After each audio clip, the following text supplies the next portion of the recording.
Welcome to Behind the Paranormal with Paul and Ben Eno.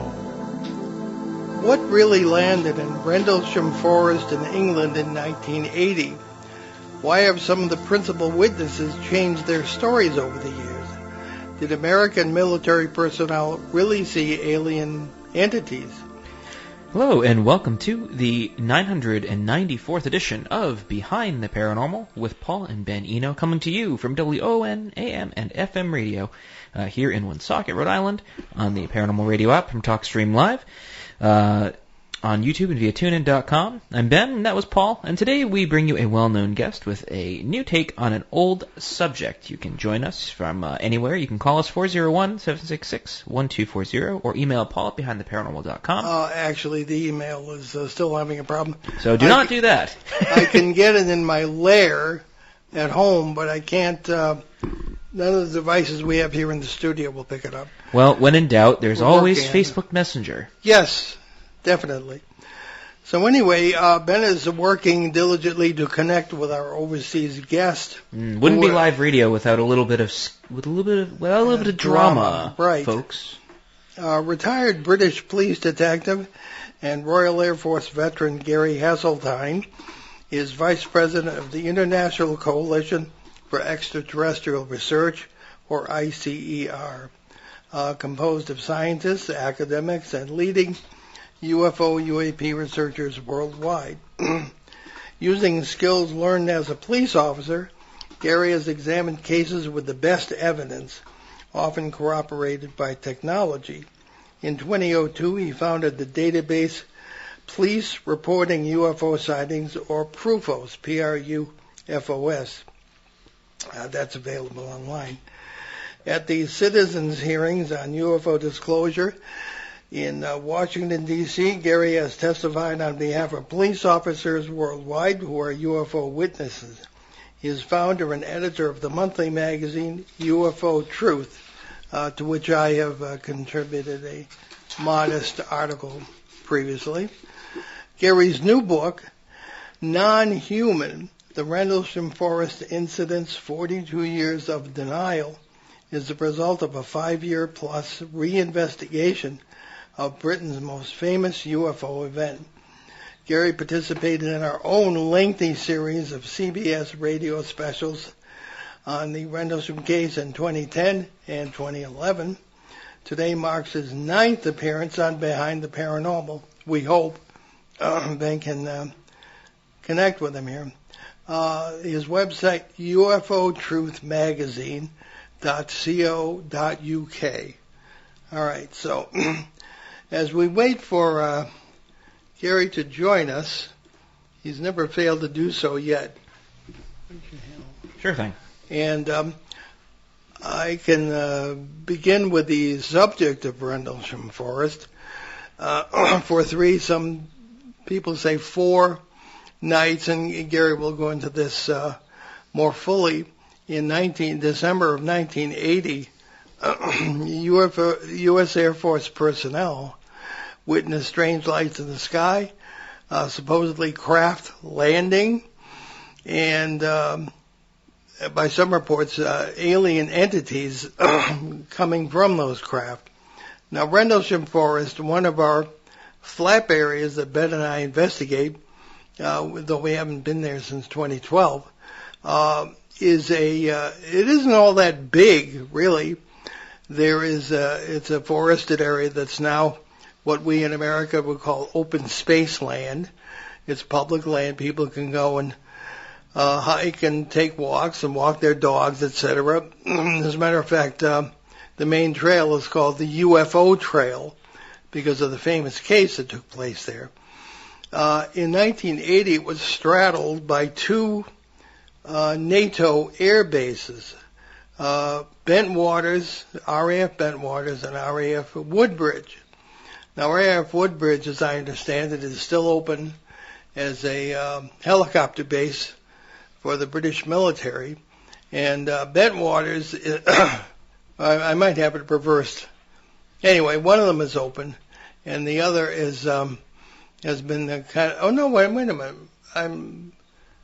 I think one of them is an industrial park. Anyway, One of them's closed, supposedly, and we were there again some years ago in 2012. Now, we often have Steve LaPlume, who is an official co-host of the show here. Okay. I'm just using your face to unlock the phone. Oh, okay. Thank I you. think you have to do that. Okay. Yeah, Ben is frantically communicating with Gary over Facebook Messenger. But in any case, quite a few personnel were involved in seeing these things. Lights were seen in the sky, as I say. One of the most famous incidents was the Deputy Base Commander, Lieutenant Colonel Charles Halt, who also participated in our special series in 2010 and 2011. Oh, there he is. There we are. We did it. Look at that, the beauties of technology, my iPhone. Hi, Gary. Yeah, we introduced you already, and you had our blood pressure going there, so I was starting to explain the Rendlesham case, but I'm going to turn that over to you. Okay. So we got as far as Colonel Halt's tape. Oh, there's so much more that we're going to talk about. Oh, there is. Well, go for it. The floor is yours. Yeah. Okay. I appreciate that it's not maybe the best quality, but that's my iPhone, so it's you're better fine. Right. My book, Non-Human, is really the result of 5 years reinvestigation of the whole case. I've been doing research on the case public research since 2007, and it was only when I was asked to take part in a documentary 6 years ago that I began to think about it, and I thought, well, if I'm going to get involved, it needs to be accurate, so I then decided to do what can only be described as a deep dive into Rendlesham Forest. And the beauty of that was that I just never realised how much information there was. And then how do you, I'll put it into a book and, kind of formatted it. There's so much information, there's so much disinformation. So what I decided to do was use it as like a forensic exercise. From my point of view as a former advanced interviewer, police detective, etc., and basically just look for the facts and then evaluate the facts that I found and then give an assessment. And that's the approach that I've adopted, and that's what I've done. And 500 pages is the book, and it's been out now 7 or 8 weeks now on Amazon. I released it with no pre-publicity whatsoever. And that was deliberate because I wanted to get the truth out there. And what I mean by that is I wanted to get the information out there, and once the genie is out of the bottle, it's hard to put back in the bottle. And there's so many agendas, I think, that are at work with Rendlesham over the years that I just felt that was the best way to get the information out there. And then once it's out, then you can start talking about it. But it's so much harder for people who may wish to not want this information out there to get it out there. Now, you start the book with a general accepted chronology. Can you start us off with that? Okay, yeah. Prior to 2017, the existing chronology was basically that there'd been 3 nights of continuous UFO activity in the forest, and there were night 1 was the night of Christmas night into Boxing Day, 25th into 26th, and that's the well-known story of Jim Pennison and John Burroughs and Ed Kabanzak, the small triangular object found on the ground or at or near to the ground in a small clearing in the forest. That's regarded as night 1. Much less was known about night 2, but it's generally perceived to have happened, and that was something had happened to Lieutenant Bonnie Tamplin, a young female black officer who was one of the shift commanders, and something had really traumatizing had happened to her, but we didn't really know what. There was no accurate information. And then the 3rd night would have been what was regarded to as what's called the Holt night. the Holt night where Colonel Holt went out with a small team, 5 including himself, according to Holt, and he then saw, and they did multiple UFOs themselves. He took out with him a small dictaphone audio recording device, and he made, according to him, intermittent updates, and that's what's called the Holt tape. And then after the incident, he was then asked to write a memorandum to the Ministry of Defence, because effectively the incidents had occurred on British soil. So he did a 1-page memo, which has become known for a famous document called the Holt Memorandum. And basically he's passed that to Squadron Leader Morland, who was the RAF liaison officer on the twin bases, who then passed it forward up the chain to the Ministry of Defence. And then the Ministry of Defence basically never responded to him, according to Colonel Holt, and basically that was it.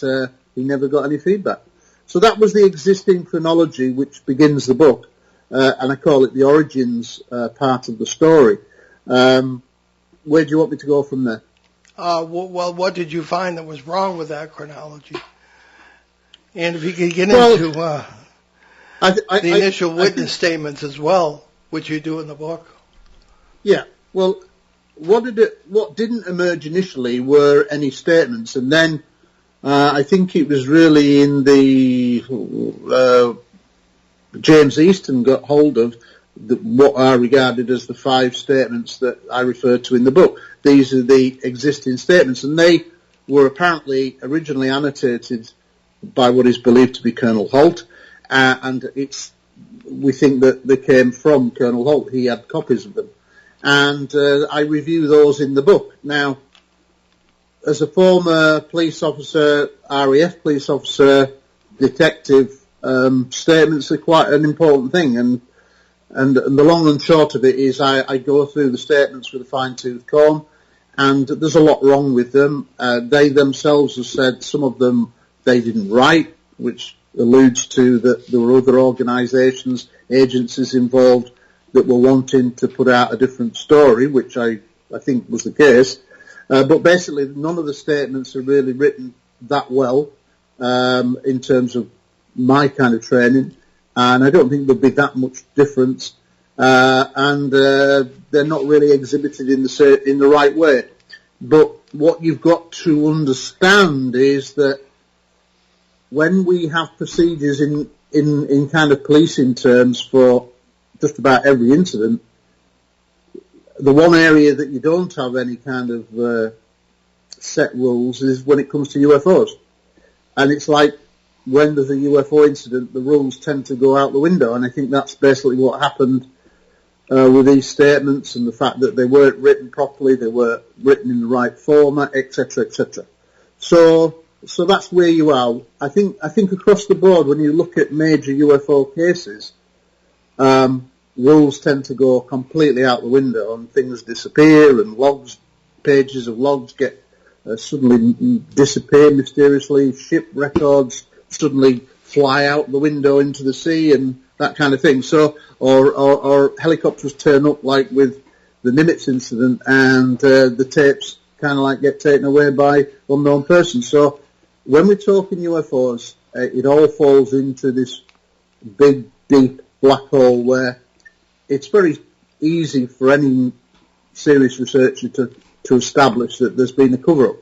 And I think if you look at recent people like Ross Coulthard, who've come to the subject only recently and did a very good book once he did get into it, he has been amazed at just how much credible information is out there. So I think the cover-up is well established, and it's only really been held in place by the media, unfortunately, who still are dragging their heels. But I think that will eventually crack around them quite soon. I think we're on the brink of something. It might not seem it, but I think we're on the brink of something. No, I tend to agree. I was reading this article, and it was talking about the death of BuzzFeed News, and how essentially that's kind of like a big sign of the times that there's all these news, legacy news and all these other outlets that are just kind of falling by the wayside as time goes on. And it's interesting stuff because it makes you feel like we're on the brink of something. But I want to take a quick step back because I know we've done a million shows in Rendlesham Forest, even been there. But I'm struggling to remember. You want to know about the news stuff? That's what you want to know. Exactly. Exactly. So the statements themselves, was it really long after the fact that those appeared? Because I'm struggling to remember how long it was after. I've got a feeling it was in the 1990s that they emerged, so many years afterwards. Oh yeah. Through James Easton's interviews. But basically, the statements in policing terms are very poor. They're very inconsistent. They're not really formatted properly on the American statement forms that they should have used. For example, if you do a drawing or make notes on just a scrap of paper, that can still be a statement in a sense because that's the first thing that you wrote down. So that's valuable. But what you then should do is then rewrite the statement on the proper statement forms, and then you make that original piece of paper an exhibit. Say, for example, Gary Heseltine would be GH1, and you would say, on such and such a day, I wrote these notes out on a piece of paper, which I exhibit as GH1, and that would form a part of the body of the official statement, if you see what I mean. Because things are formatted in official documents because they're intended at some point, generally, to be presented in court. That's why we have documents. Right, yeah. Unfortunately, when we talk about UFOs, we're not going to be in a courtroom situation, but from the Air Force's point of view, they would have had official records so that if there had been a criminal aspect to anything, if it had been a murder or something within the US Air Force, they would have had procedures and paperwork that all had to be filled in properly. Well, the actual statements that emerged are very poor, and that, for me, they're not worth the paper they're written on. So I wouldn't really hold too much to that. There's only one that's really formatted properly, which was Chandler's. But again, there's lots of inconsistencies with all of them.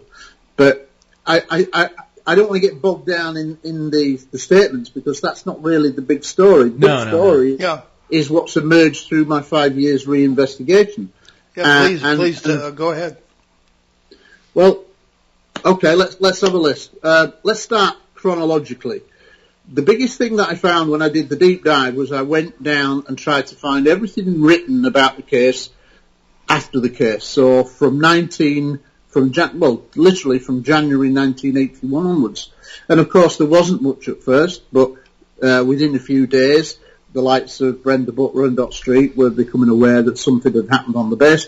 Later they get involved with a famous UFO researcher in the UK called Jenny Randalls. That then leads them to go into the forest and making early indications, and those early indications are all traced in the book. Well, cutting a long story short, what emerges in terms of what I think was quite startling information when I delved deep into this historical information, a lot of which I knew, but a lot of which I didn't know. The first thing that really hit me was that I obtained 4 sources that said that Colonel Holt tried to sell his story to the News of the World before the News of the World article that came out in October 93, in 83. Right? And the 4 sources, basically, one of which included a skeptic astronomer called Ian Ridpath, all confirmed that that Keith Beebe, the journalist behind that very famous headline, UFO lands in Suffolk, and it's official, that big article that set it around the world, which occurred on the 2nd of October 1983, actually in the run-up to that, Keith Beebe did a number of lectures, and one of which was attended by Ian Ridpath, this astronomer in the UK, and he verifies it in a message to a UFO publication and says, I was there when Keith Beebe said that he was in negotiation with Colonel Holt. Now, what the interesting thing about this is Colonel Holt is still in the Air Force. This is he doesn't retire until 1991. But I have 4 credible sources that say he was prepared or in negotiation. And the reason it fell through is because the Holt memorandum surfaced and the News of the World said we can't hang on to this any longer. Holt had said to Keith Beebe, the journalist, the same journalist who did the article that spread it around the world, Keith Beebe, he basically said we can't hold on to this. It's an incredible document. We've got to publish it. And he'd said, well, I can't publish this material until I'm out of the Air Force. So this was like a pre-retirement deal that he was working on. I don't know for how much, but it probably would be for a lot of money, but I don't know. But the key thing is there's 4 independent sources that say that he was prepared to sell his story, and actually included some documents as well. Jenny Randles, the famous author and UFO researcher in the UK, in the 80s and 90s particularly, she said that Keith Beebe allowed her to view very briefly a file of the negotiated material that he was preparing for that sale to the newspaper. And she wasn't allowed to make any notes, but she looked at it and sees a number of things that Holt was prepared to give to the News of the World, should the story have broken when he retired. But unfortunately, it broke many years early. Now, you and I have both been in the military, Gary. The fact that he was still in and was going to sell a story tells me that there was some authorization there. And umpteen interviews we've done with him, I've never been able to get this out of him, that he was authorized to sell something, some story to the newspaper. Yeah, you don't sell government documents willy-nilly. No, he's in serious trouble. He lost his retirement. Taking a massive risk talking about it. Yeah. So, but nevertheless, the 4 sources, had there have been just one source, had there been just 2 sources, I wouldn't have put it in the book. But when you had 4 different sources saying the same thing, and then somebody who would be regarded as a skeptic, Ian Ridpath, an astronomer in the UK, who's famous for putting forward the lighthouse theory. He was the person that really created the lighthouse theory that still dogs the case. So he was a skeptic, and so there was no pro-UFO bias with him. And for him to say it in a letter to the editor of the UFO publication, I thought that was pretty startling and added even extra credence to it. So that's a major thing. But one of the biggest things that I researched and was very fortunate to get hold of was a well-known UFO researcher in MUFON called Ray Boucher, and his then partner, colleague, Scott Colburn, who sadly passed away in the last couple of years. But they worked on trying to figure out Rendlesham between 1984 and 1986. And I did a Skype interview with Ray Boucher for the first time in 2018. And I said to him, I don't suppose you've got any of your Rendlesham notes still? And he went, yeah, I've got them all somewhere. And I thought, well, yeah, a lot of people might say that. But I said, well, any chance of you having a look for them and seeing what you can find? And he went, yeah, I'll do that. Well, cutting a long story short, 2 weeks later, he then says, yeah, I found them all. And I've kind of scanned them all, and I've made a PDF document, and I'm sending it all to you. Well, this PDF document came, and it was 345 pages of their entire Rendlesham research, which was like 3 years' work. Wow. And anyway, I was so excited, I read it in one go, because it was old material, and a lot of people had never seen this. And anyway, when I was going through it, something actually leapt off the page that to this day is pretty incredible, and it's the second big chronological thing to finding the old material, which is where he says that he had been investigating Rendlesham. He'd spoken to Larry Warren, he'd spoken to Adrian Bustinza, he'd spoken to members of other military witnesses, and he'd built up an idea of what had occurred. And he'd published various things in UFO journals and things like that, but it wasn't like the media now where stuff goes around and you get big audiences. It was a pretty small document. So anyway, when he's done this, he thinks what his motivation is that Scott Colburn and Ray Boucher lived in the state of Nebraska, and because the Rendlesham case involved American servicemen, and he was very interested in UFOs, he thought that his senator, Senator James Exxon, should be interested because Exxon was a long-time senator and on the Armed Services Committee. And he basically approached Exxon and said, look, are you aware of this case that's happened in the UK? And I think at first Exxon was like, no, I'm not really interested. And he said, well, if I get you more information, more credence, will you look into it? Because it's involving American servicemen. And eventually Exxon was intrigued enough to meet with them, and they gave him copies of the Holt Memorandum and the tape, etc. So he got kind of interested. Well, he still wanted a bit more. So Ray Boucher decided to ring Colonel Holt. This is in 1985. All right, so he rings Colonel Holt out of the blue. And he says, I'm Ray Boucher, I work for MUFON, I'm a UFO researcher, blah, blah, blah. And he basically lays out the following scenario to Colonel Holt. He said that basically there'd been maybe a number of landings, but there was a landing that involved a number of security policemen surrounding an object that was on the ground, a landed object, that it was being filmed on motion picture cameras, as in moving footage, as in video stroke cine film, and that the base commander, Gordon Williams, the guy responsible for the twin bases, was present at this scene. And when he laid out all those circumstances, bear in mind, Holt is still in the Air Force, and probably the first time other than Doc Street and Brenda Butler that he'd had any kind of communication with anybody about the case. He says this. He says, I can verify all of that. Yes, I can verify all of that for the senator. So he laid it all out there, and the thing that made it absolutely crystal clear is that Ray Boucher wrote it down verbatim, his response. And basically it starred it and said verbatim. So this is a direct question where he's laid out the scenario, asked him that question and asked for his opinion, and he said, yeah, I can verify all of that basically for the senator, as in Senator James Exxon. Now that was an admission that was made in 1985, right? And when I read that as a former detective, and the fact that it had been written down verbatim, I went, what?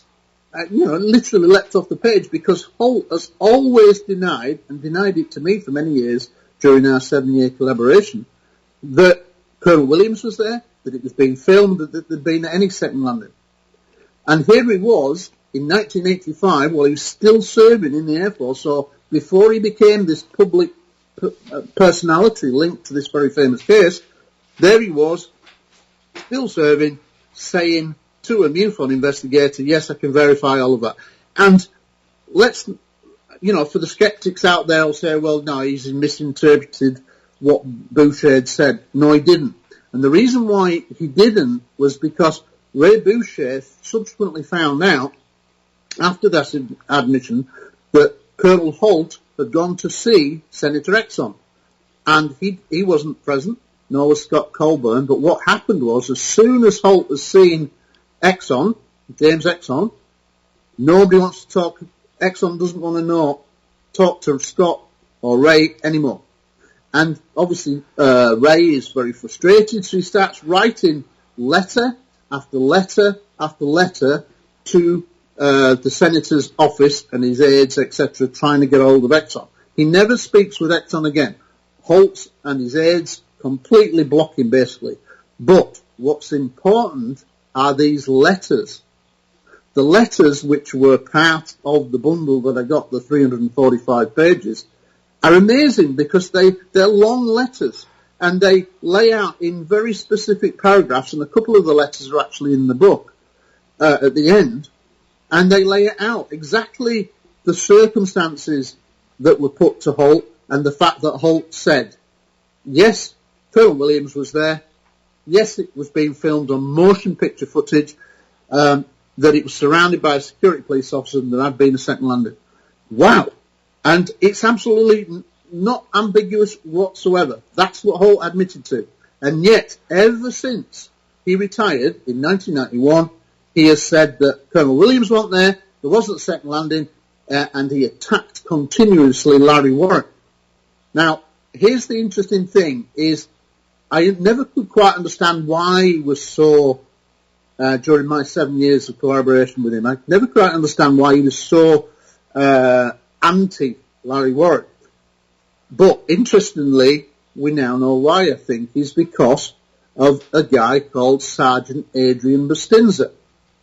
Adrian Bustinza was US security police officer, sergeant, and when I originally met Colonel Holt in 2007 and asked him if he would work with me on like a potential film script, which is another story, but basically when he said yes, I said, right, I'm going to go away, research things, this is 2007, and when I come back, I'm going to start asking you questions.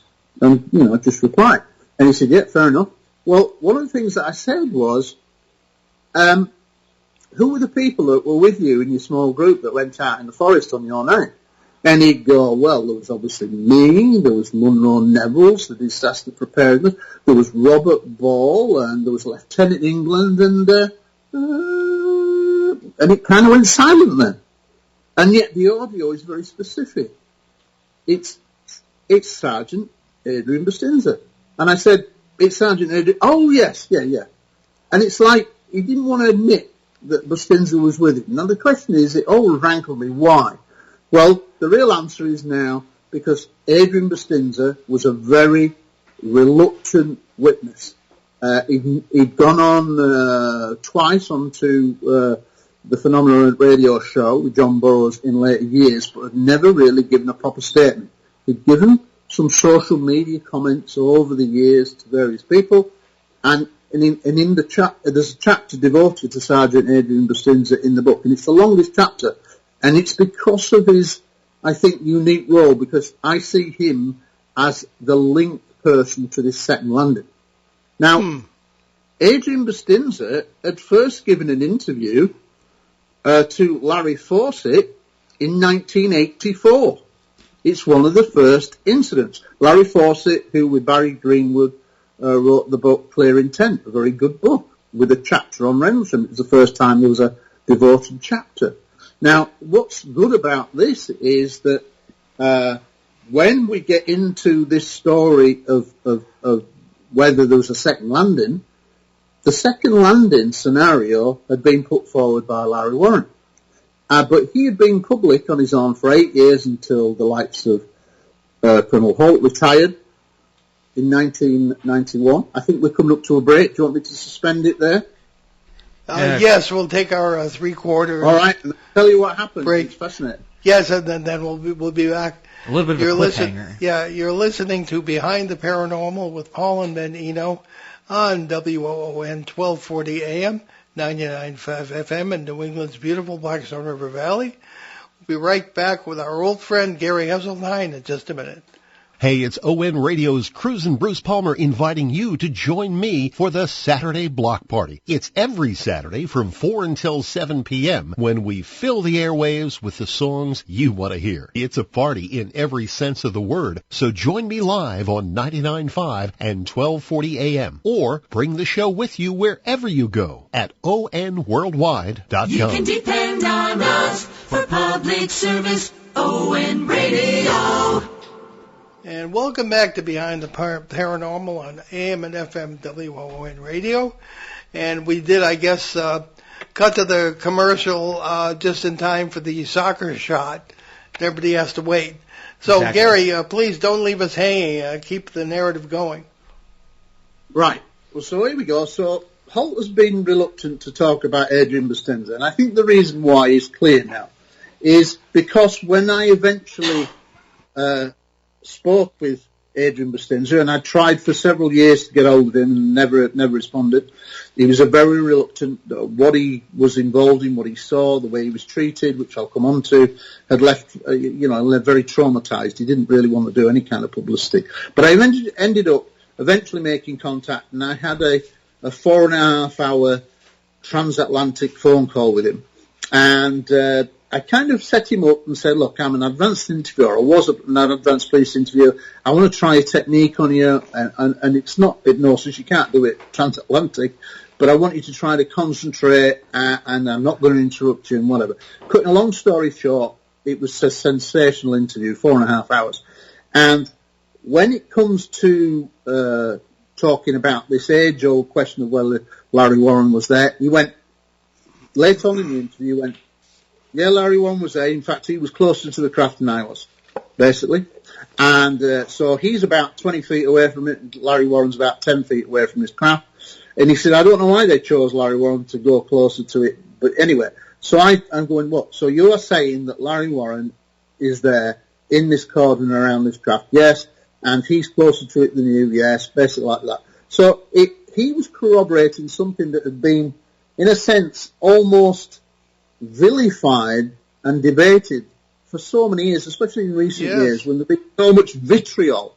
And here we have this sergeant saying, yeah, he's there, he's with me, blah, blah, blah. Now, the interesting thing about that is he was corroborating that there was a translucent type of craft there, that it was surrounded by security police officers, that it was being filmed, he said all this, and that Colonel Williams was there, the base commander, and he said Colonel Holt was there. Interesting. Now, I'm not saying it. This is a military witness saying it. And perhaps that's the reason why Colonel Holt didn't really want to mention Sergeant Adrian Bustinza, because he knew that he would say, if he was ever really interviewed properly, like I did with him, if he ever said that, it was going to put Holt in a difficult position. And because Holt has totally denied for all these years, when he retired from 1991, that there was anything to do with aliens, anything to do with the second landing, that Colonel Williams, of course he wasn't there, blah, blah, blah. But when you marry that up now with the information and admission that Ray Boucher from MUFON got in 1985, and then this new witness testimony from Adrian Bustinza that's very specific. But there is a twist. When Adrian Bustinza talks about this incident of a second landing, he says, that was another night. And I go, what? He goes, this wasn't the Holt night, this was another night. I said, let me be clear then, you're saying that you are involved in another night of UFO activity. He goes, yes. And he's not sure whether it's the next night, there might be a break, a couple of nights. But essentially what he's saying is that he is involved in another night of UFO activity, and on that other night of UFO activity that he is involved in, that's when this second landing occurs. And if you think about it, that's why it may have caused so much confusion, because people are always trying to marry Adrian Bustinza's comments that he'd maybe put out socially over the years, and John Bowes will go, so, well, I don't remember that. Well, he wouldn't if he's not involved in this other night.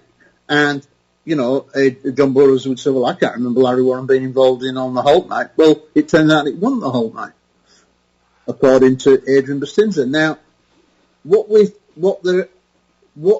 I don't think we can ever nearly do now, nearly 43 years down the line, is I don't think we can ever really firm up on memories to the point where you can say, yes, that definitely happened on that day at such and such a time. That time has gone. Too many years have elapsed. Not enough investigation done early on. Memories naturally fade.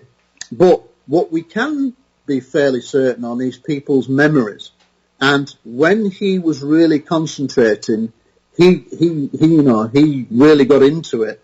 And what I would say is, in that 4.5 hours interview, that second night landing actually only played a small part of what he'd said. Because for the first 3.5 hours and the first 2 hours or so, he spoke uninterrupted.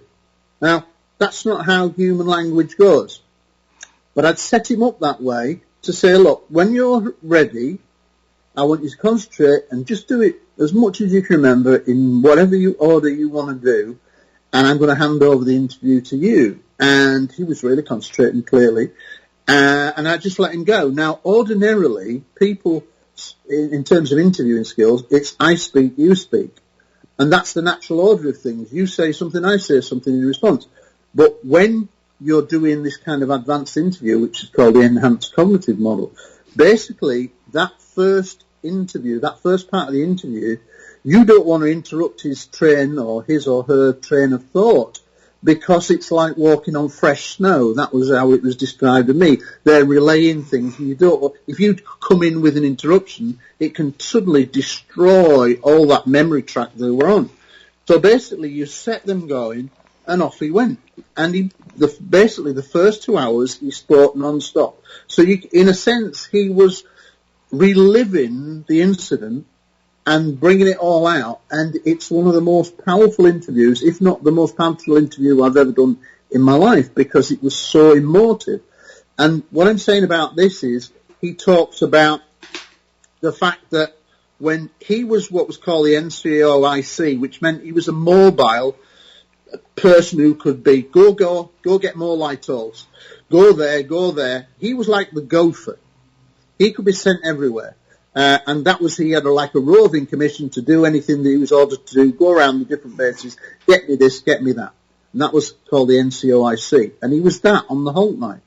And what he'd basically say is that he would keep going back to the forest with more light-alls or something else, and he'd keep going forwards and back. So every time he got to the forest, if something new happened, it's kind of like a new incident.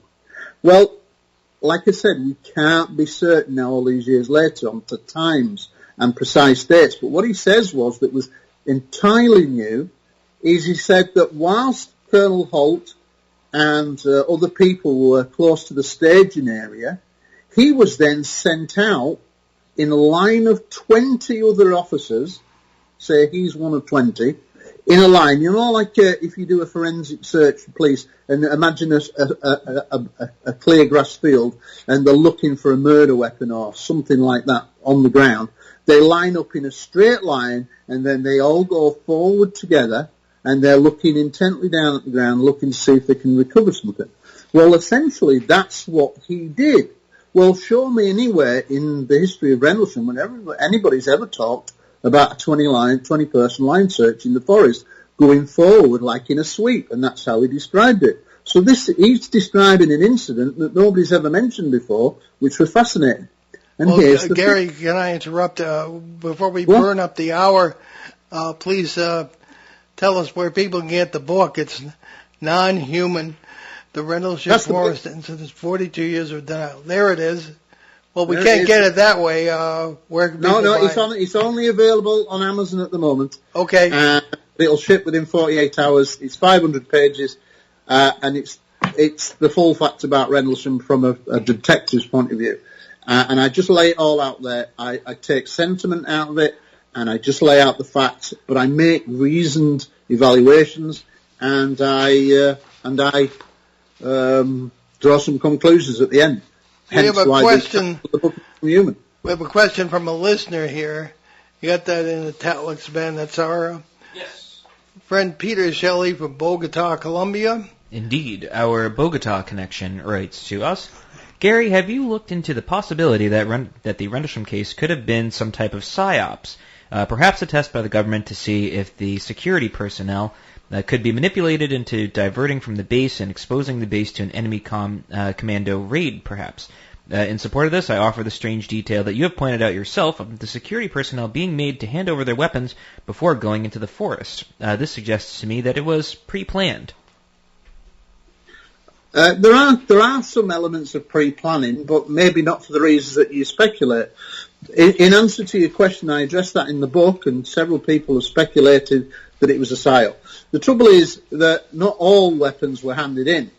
Colonel Holt told me that Lieutenant England carried like a little rocket launcher under his coat and was out in the forest. Other people, for example, Lieutenant Bonnie Tamplin, which is a story we've not talked about yet and is one of the biggest cover-ups, is that she was the officer on the second night driving on a rural public road between the twin bases, and in between was the forest. Well, she's on this British-UK public road when she is chased off the road by a sphere that's travelling alongside of her at like hedgerow height.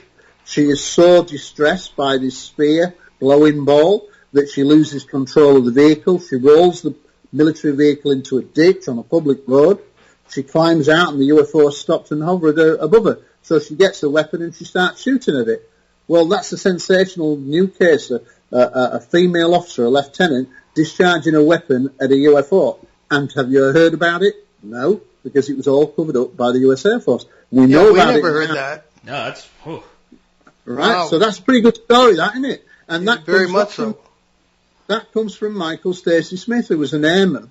Now, what we knew prior to is, we knew that a female called Laurie Bowen had been at the East Gate and first reported on the night that this happens to Lieutenant Bonnie Tamplin that something like a glowing red ball of fire had dropped into Rendlesham Forest. So she reports it on the telephone that's located at the East Gate.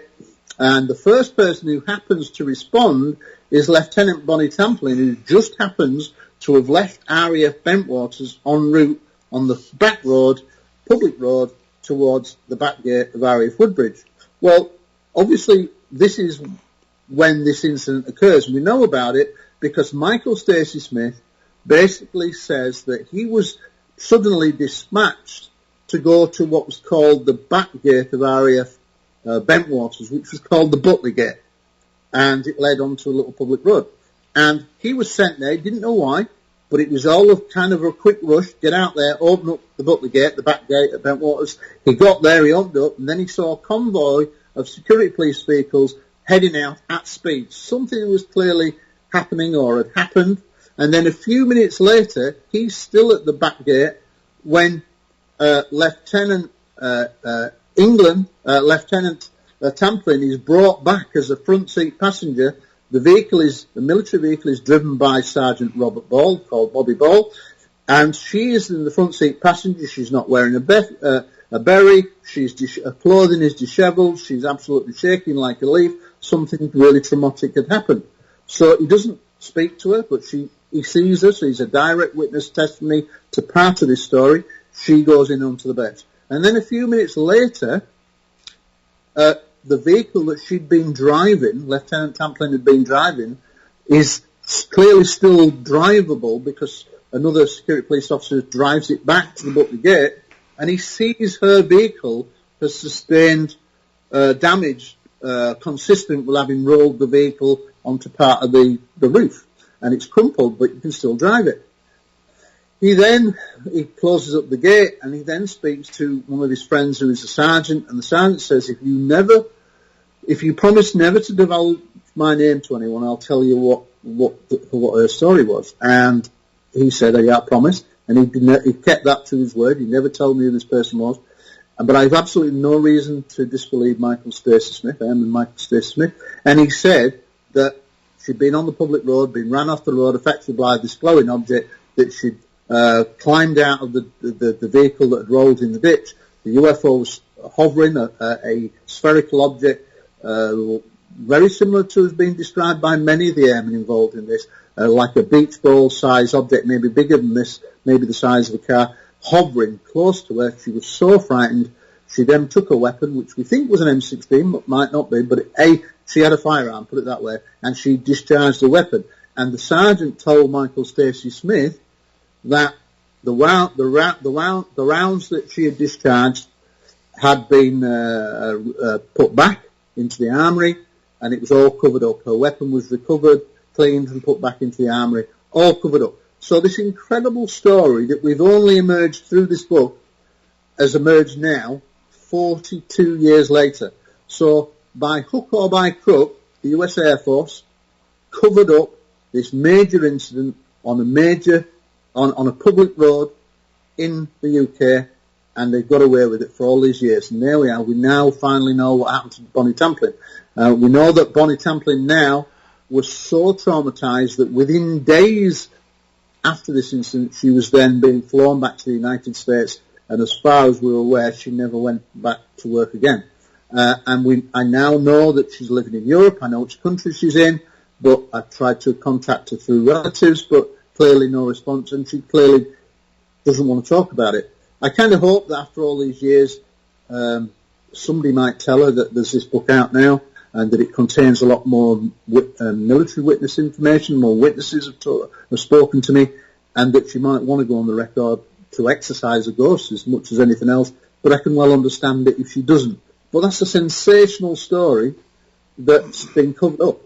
And so when we talk about the question instead of is it a psyop, well, that doesn't sound like a psyop to me. Right. And the book's conclusions are that there's 17 different incidents over that late December Christmas period.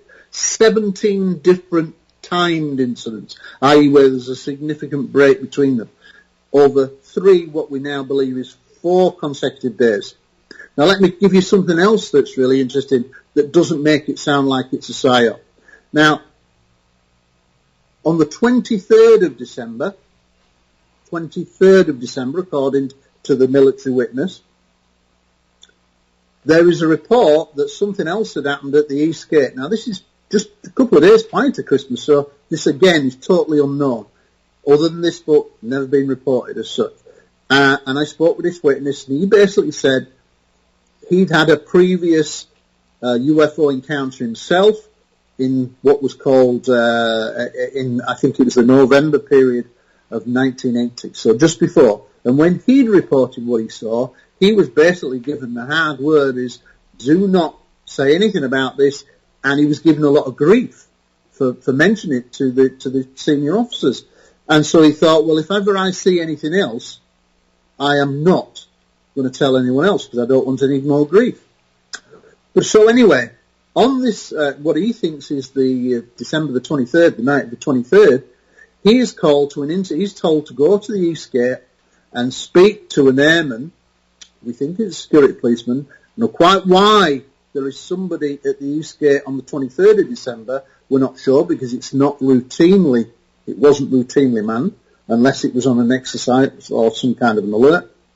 There may be a story behind that. But anyway, he then goes and speaks with the security police officer who says that he'd seen something land, as in a UFO or some kind of light, and descended vertically dropped down into the forest, akin to basically what Laurie Bowen had seen a couple of nights later on the 25th, 26th into the 27th. And so anyway, the airman is very upset, doesn't want to go himself. So the 2 airmen who've responded to this incident, they go and look in this clump of trees, forest, that was closer to the East Gate than it is now. The trees are not the same now because after 1997, 90% of the trees were all knocked down in what was akin to a British hurricane. It demolished most of the forest. So the trees aren't the same anymore. And the clump of trees that this happened is not there anymore. But he says that this clump of trees is no more than 150 metres to 200 metres from the East Gate. Well, that's not what Jim and John saw. This is much closer to the East Gate, so again, new information. And he says that when he went to the inside, they found a small clearing, and they found triangular indentations, a perfect triangle, as akin to John and Jim's indentations. I hate to have to stop you, Gary, but we're out of time. We're going to have you back and the book again, Oh, folks. come on, I thought this was 2 hours. No, it's 1 hour. I thought this was 2 hours. Oh, I'm so sorry, but we'll have you back real soon. We'll stay on the edge of our seats and we'll continue, but thank you so much. Ben, I think we probably better get started with what's for next week. Sure thing. Well, I mean, we have a wee bit of time to tell you a little bit about our show website, what we have coming up. So you can look for us at the Exeter UFO Festival in September, and for my dad at the Arizona Dowsers Conference in October. And don't forget to check out our show website, www.behindtheparanormal.com. You can find over nearly 1,200 hours of shows, of our regular shows and special broadcasts since 2008 from CBS Radio, Achieve Radio, and here on WOON, AM and FM radio. And you can also hear many of these broadcasts on major podcast platforms, including Apple Podcasts, YouTube, and Spotify. Don't forget to download our show app. It's free at behindtheparanormal.com, and you can browse our books along with those of our special guest co-hosts, our show website, behindtheparanormal.com, where you can also find out more about the show, our many cases over the years, and our public appearances. And so we'll tell you what's going on next week. So making his debut on the show next week will be author and experiencer Daniel Harari, look at that, who will share what he thinks will happen after aliens arrive. Well, we leave, if they haven't already, we leave you today with a thought from none other than the dear old Socrates. Wonder is the beginning of wisdom. I'm Paul Eno. And I'm Ben Eno. And thanks for joining us on our great cosmic journey, and we shall see you next time on Behind the Paranormal. Return to this radio frequency 167 hours from now for another edition of Behind the Paranormal with Paul and Ben Eno.